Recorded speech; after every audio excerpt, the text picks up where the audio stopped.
Allahu Ekber, Allahu Ekber, Allahu Ekber. La ilahe illallah, Allahu Ekber.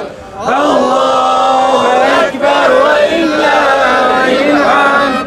Allahu Ekber, Allahu Ekber, Allahu Ekber. La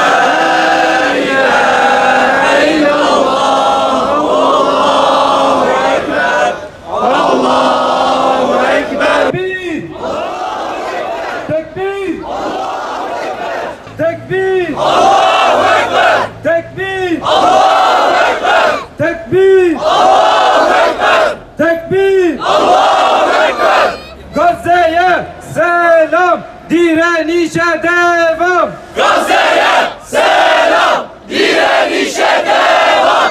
Bismillahirrahmanirrahim.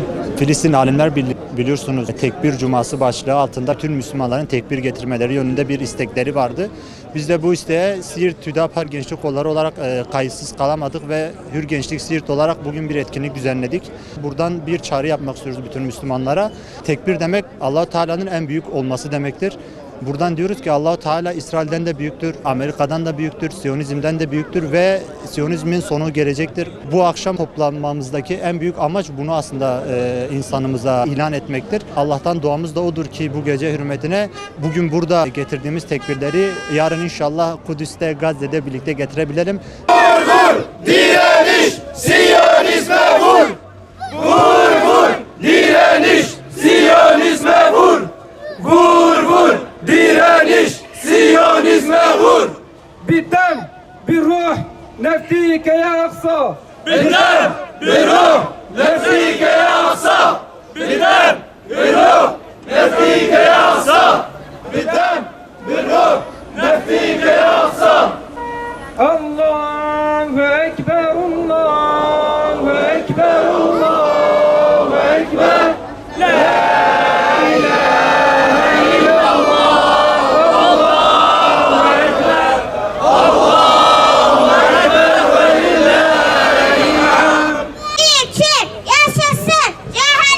Zalimler için yaşasın cehennem.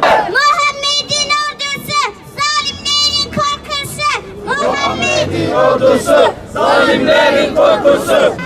اللهم اغفر أهل فلسطين والمسلمين آمين. اللهم انصر أهل فلسطين والمسلمين آمين. اللهم اجبر أهل فلسطين والمسلمين آمين.